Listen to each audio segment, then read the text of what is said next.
இங்க ஒரு பொண்ணு தூங்கி எழுந்திரிச்சதும் கண்ணு விழிக்கிறா. கண்ணை முழிச்சு பார்த்தா அவள் ஹாஸ்பிட்டல் பெட்டில் படுத்திருக்கா. அவள் எதுக்காக இந்த ஹாஸ்பிட்டல் வந்திருக்கா அப்படின்னு சொல்லி கான்ஃபரன்ஸ் ஹாலில் போய் அவங்க கிட்ட கேட்டுக்கிட்டு இருக்கும்போது எதிர்த்தாப்புல ஒரு கண்ணாடி இருக்குது. அந்த கண்ணாடியை யாரும் நினச்சிக்கிட்டு இவள் போய் பேசிக்கிட்டு இருக்கா. அந்த கண்ணாடியை பார்த்து பேசிட்டு போகும்போது தான் இவளுக்கு தெரியுது இவளோட பேச அவள் பார்த்துக்கிட்டு இருக்கான்னு.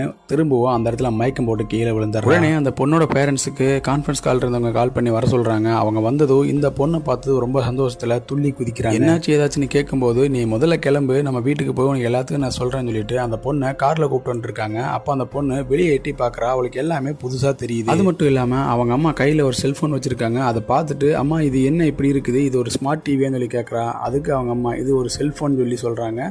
அந்த அளவுக்கு இவ வெளி உலகமே தெரியாம வளர்ந்துருக்கா. வீட்டுக்கு போனது அவங்க அம்மா அவளுக்கு அவளோட செல்ஃபி போட்டோ அவளோட ஃப்ரெண்ட்ஸ் போட்டோ எல்லாத்தையுமே எடுத்து காட்டுறாங்க. பார்த்ததுக்கு அப்புறம் தான் அவளுக்கே தெரியும். ஆக்சுவலா இந்த பொண்ணு ஸ்கூல் படிச்சுக்கிட்டு இருக்கும்போது அவங்க ஃப்ரெண்ட்ஸ் கூட டான்ஸ் ப்ராக்டிஸ் பண்ணிட்டு இருப்பா. அந்த டான்ஸ் ப்ராக்டிஸ் அப்போ தெரியாதனமா இவ கீழே விழுந்துருவா. அதனால இவ 20 வருஷம் கிட்டத்தட்ட 20 வருஷமா இவ கோமாக்குள்ள போயிருவா. கடைசியா 20 வருஷமா அந்த ஹாஸ்பிட்டல் இருந்தனாலதான் இவளுக்கு எதுவுமே தெரியாம இருந்திருக்கு.